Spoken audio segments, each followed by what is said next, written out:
श्लोक 72। ऐसा ब्राह्मी स्थिति पार्थ नैनां प्राप्य विमुह्यति स्थित्वा स्यामन्तकालेऽपि ब्रह्मनिर्वाणमृच्छति ब्रह्मनिर्वाणमृच्छति। ओम तत्सदिति श्रीमद्भगवद्गीतासु उपनिषत्सु ब्रह्मविद्यायां योगशास्त्रे श्रीकृष्णार्जुनसंवादे सांख्ययोगो नाम द्वितीयोऽध्यायः।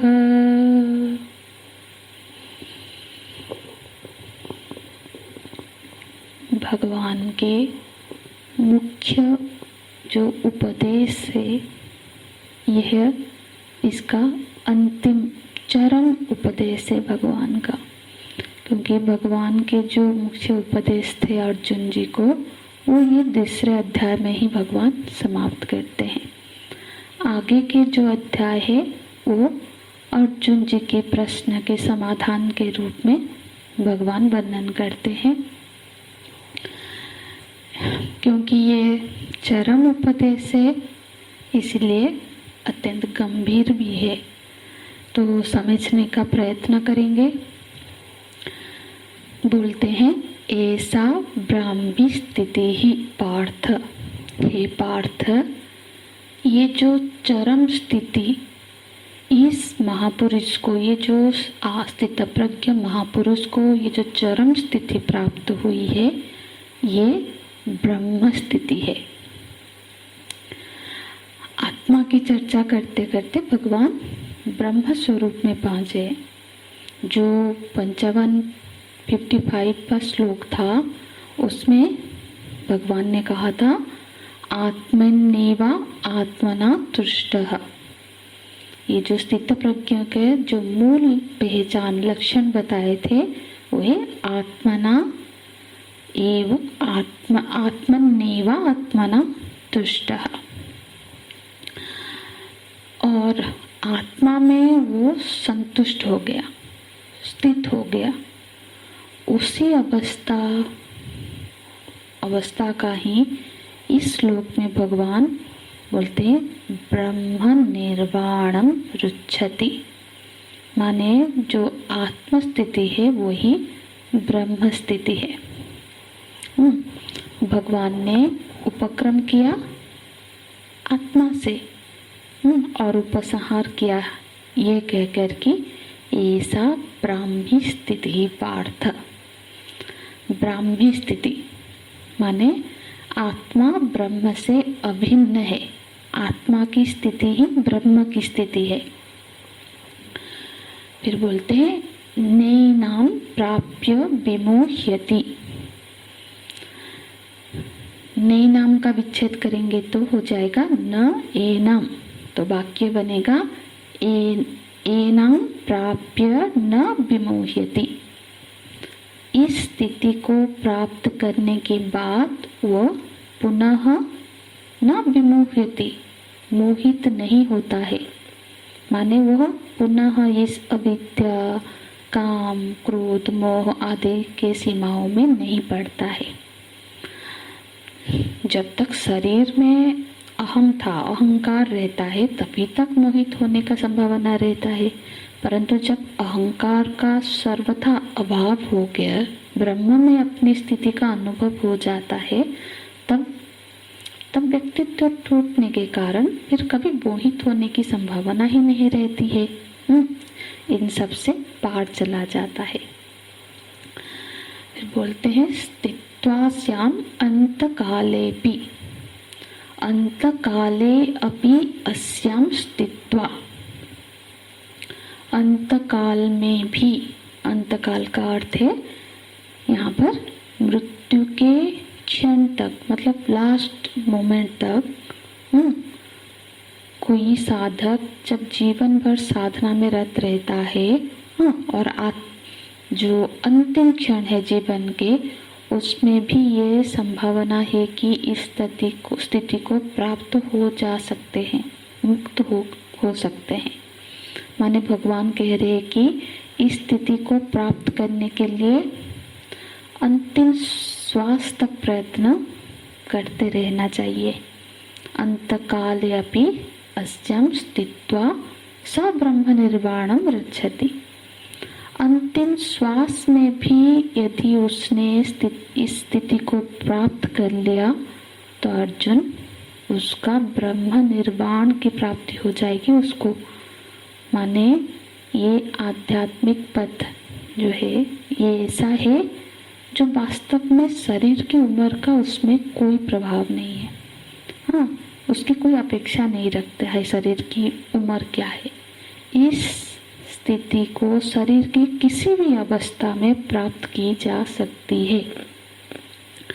क्योंकि ये समझ में नहीं आता है इसलिए बहुत से लोग बोलते हैं कि अब तो वृद्धावस्था हो गई, शरीर जर्जर हो गया, अब सत्संग में जाके क्या होगा, ध्यान में बैठ नहीं पाते, सत्संग में बैठ नहीं पाते, काश की युवावस्था में हम इस मार्ग में आते।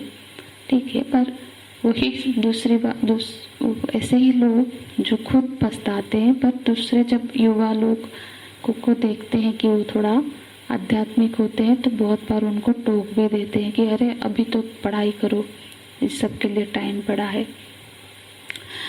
पर भगवान कह रहे हैं कि इस स्थिति को प्राप्त करने के लिए कोई उम्र की अपेक्षा नहीं है। इसका मतलब कोई ये बोलेगा ठीक है तब तो अंतकाल में ही कोशिश करेंगे, तब तक तो जी लेते हैं अलग तरह से। नहीं, ऐसा नहीं, क्योंकि तभी हो पाएगा, अंतकाल में भी हो सकता है। मतलब कोशिश अंतकाल तक करनी चाहिए, पर प्रयत्न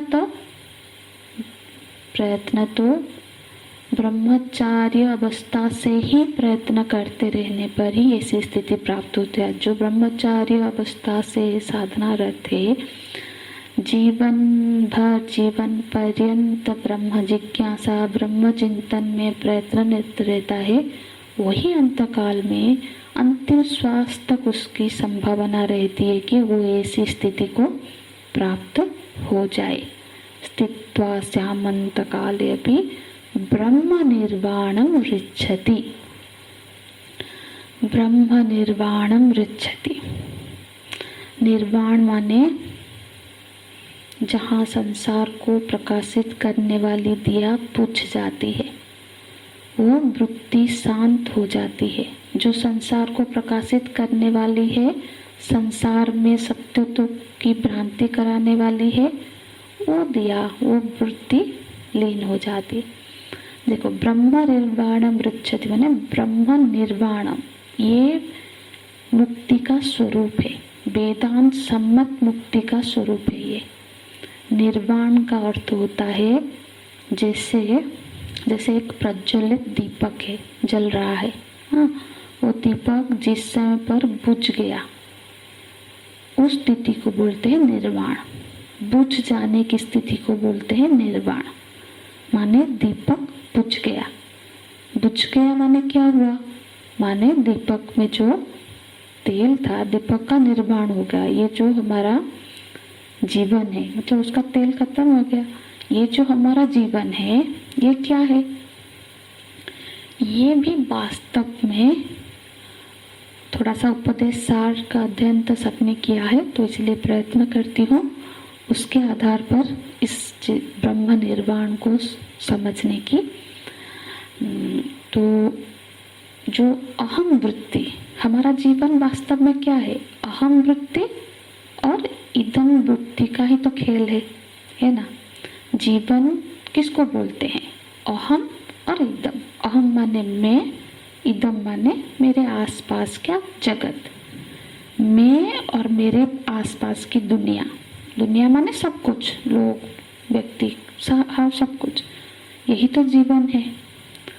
अहम की अनुभूति किस प्रकार हो रही है? अहम वृत्ति के रूप में। किसी भी चीज की अनुभूति हम वृत्ति के रूप में ही करते हैं, है ना।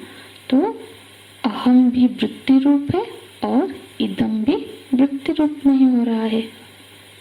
तो वास्तव में यदि हम जीवन को विचार करें तो जो व्यक्तित्व का विश्लेषण करें तो ये व्यक्तित्व क्या है, ये अहम और इदम वृत्तियों का ही प्रवाह है, उसी का ही खेल है। माने वृत्तियों का प्रवाह ही जीवन है। वो वृत्ति चाहे अहम रूप में हो या इदम रूप में हो। तो इन वृत्तियों का जो प्रवाह हो रहा है, फ्लो हो रहा है, इसी को जीवन कहते हैं। तो जो वृत्ति प्रवाह है वो कैसी है, तो जैसे दीपक के लो की भांति है। लो माने दीपक का जो लो बोलते हैं ना, जो जल रहा है ऊपर, जो दीपक में लो होता है उसमें असल में उसमें हर समय प्रवाह है। हमको लगता है कि दीपक जल रही है मतलब वही जल रही ही है, नहीं।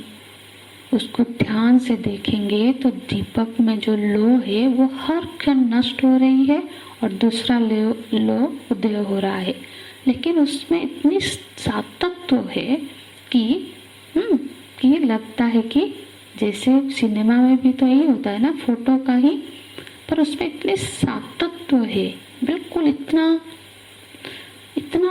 कम क्षण समय उसमें होता है कि वो हमको लगता है कि ये एक ही लो जल रही है। इसी तरह से हमारे जो वृत्ति है, वृत्ति में वृत्तियों के माध्यम से ही हम सब जानते हैं, वृत्ति है वो हर क्षण नष्ट हो रही है और हर क्षण उदय हो रही है। लेकिन इस वृत्तियों में इतनी सूक्ष्म सातत्य है कि वो अहम वृत्ति है वो स्थिर मालूम पड़ रही है, लगता है कि वही मैं हूँ। वृत्ति तो कोई स्थिर, असल में वृत्ति तो स्थिर नहीं रह सकती, नहीं रहती है। इसका मतलब ये है कि अहम वृत्ति ही हर क्षण नष्ट हो रही है, अहम वृत्ति ही फिर उदय हो रही है। माने हर वृत्ति का विषय अहम है, मैं हूँ। इसलिए हमको सातत्य मालूम पड़ रहा है। चाहे अहम वृत्ति हो या फिर इदम वृत्ति हो, वो हर क्षण नष्ट हो रही है और उदय हो रही है। लेकिन उसका सातत्य इतना सूक्ष्म है कि हमको लगता है कि ये स्थिर है। तो ये जो वृत्ति का प्रवाह है, ये वृत्ति प्रवाह ही हमारे व्यक्तित्व है। हम कैसे हैं, हमारी पहचान, हमारी सोच। तो किसी दिन ये वृत्ति का प्रवाह समाप्त हो गया। तो वृत्ति प्रवाह का तेल क्या है, हम जैसे दीपक जल रहा है तो लो तब तक जलती है जब तक तेल है। तो वृत्तियों का प्रभाव का लो है, जो तेल है वो है संस्कार, वासनाएं। तो जैसे दीपक का तेल खत्म होने पर, जैसे दीपक बुझ गया, लो के बुझ जाने से उसकी व्यक्तित्व समाप्त हो गई। दीपक की जो एक इंडिविजुअल आइडेंटिटी थी वो तो खत्म हो गई जब दीपक लो बुझ गई। इसी तरह से वृत्ति जब बुझ जाएगी, मतलब यहाँ तक कि जब मूर्छा हो गया कि कोई सुषुप्ति काल में, समाधि अवस्था में भी ऐसा नहीं है कि वृत्ति का प्रभाव नहीं चल रहा है। उस समय में भी, सुषुप्ति में भी वृत्ति का प्रभाव बंद नहीं हुआ है। हम सो गए, सुषुप्ति में चले गए तो वृत्ति का प्रभाव बंद नहीं हुआ है। बस वृत्ति का विषय का अभाव हो गया, उसमें कोई विषय नहीं है वृत्ति में। को अभावाकार वृत्ति ही उदय होती है, अभावाकार वृत्ति ही लय होती है। क्योंकि वो दीर्घ समय तक 4 घंटे 5 घंटे चलता है, तो हमको लगता है इतने देर तक हमारे अंदर कोई वृत्ति नहीं उठी, या फिर हमने कुछ नहीं किया, कुछ नहीं सोचा। तो अब इस दृष्टि से यदि विचार करें तो ये पूरा जीवन क्या है, वृत्तियों का ही एक प्रवाह है ये पूरा जीवन। और जीवन समाप्त कैसे होगा? जीवन के समाप्त निर्वाण। निर्वाण हुआ माने जो लो बुझ गई। लो बुझ गई मतलब अग्नि, जो लो में जो अग्नि है, अग्नि के रूप में जो भास रही थी, वो अग्नि नष्ट नहीं हुई। वो जो अग्नि विशेष के रूप में थी, अब अग्नि सामान्य से वो एकीभूत हो गई। अग्नि सामान्य, अग्नि विशेष मतलब, अग्नि विशेष मतलब अभी एक मोमबत्ती दीपक में हम अग्नि देख रहे हैं, वो विशेष है, दिख रहे हैं एक जगह पे। अग्नि सामान्य क्या है? जो पंच महाभूत में जो अग्नि है, पंच महाभूत है ना, आकाश, वायु, अग्नि, जल, पृथ्वी, तो जो अग्नि तत्व है, अग्नि वो तो सामान्य है, वो तो हर किसी में है। हमारे शरीर में भी अग्नि है, इस टेबल में भी अग्नि है। अग्नि नहीं होगी तो फिर तो कोई हम जी भी नहीं पाएंगे। तो जो सामान्य अग्नि है, ये जो विशेष अग्नि अलग रूप से भास रही थी, वो अब अग्नि सामान्य से, अग्नि तत्व से एकीभूत हो गई। तो उसी तरह से माने क्या हुआ? अग्नि नष्ट नहीं हुई। अग्नि की विशेषता, जो विशेष अग्नि थी, माने वो उसकी जो उपाधिक स्वरूप था, वो क्या हुआ? वो समाप्त हो गई और अपने सामान्य स्थिति माने निर्विशेष भाव को प्राप्त हो गई।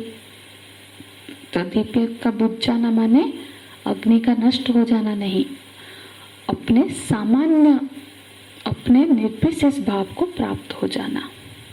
तो वैसे ही जो वृत्ति रूप अहम था, वो अब निरूपाधिक अहम से एक रूप हो गया। तो व्यक्ति रूप अहम का निर्वाण हुआ, पर ब्रह्म का निर्वाण नहीं हुआ। इसलिए भगवान शब्द देते हैं ब्रह्म निर्वाणम। निर्वाण हुआ जीव का और उसका स्थिति प्राप्त हुई ब्रह्म की। इसलिए निर्वाण ही बताने से बात नहीं बनेगी, इसलिए भगवान ने शब्द दिया ब्रह्म निर्वाणम। जो वैयक्तिक व्यक्ति विशेष के रूप में अहम था, अब जो वृत्ति रूप अहम मालूम पड़ रहा था, जो उपाधि स्वरूप अहम था, अब उस अहम, वो अहम कुटस्थ अहम में एकीभूत हो गया, ब्रह्म में एकीभूत हो गया। तो मोक्ष की जो स्थिति है वो विशेष अहम का निर्विशेष अहम के रूप में अवस्थान हो जाना, इसको बोलते हैं ब्रह्म निर्वाणम ऋच्छति। ऋच्छति माने गच्छति, प्राप्नोति, प्राप्त हो जाना।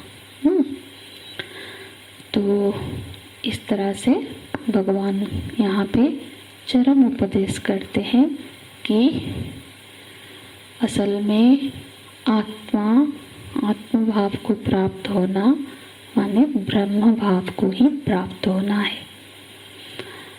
और इस प्रकार यहाँ सांख्य योग नामक जो दूसरा अध्याय है वो समाप्त होता है प्रभु कृपा से। तो हम भगवान चरणारविंद में समर्पण करते हैं। ओम श्री कृष्ण चरणारविंदाय समर्पयामि। हरि ओम। ओम पूर्णमदः पूर्णमिदं पूर्णात् पूर्णमुदच्यते पूर्णस्य पूर्णमादाय पूर्णमेवावशिष्यते। ओम शांति शांति शांति। हरि ओम। श्री गुरुभ्यो नमः। हरि ओम।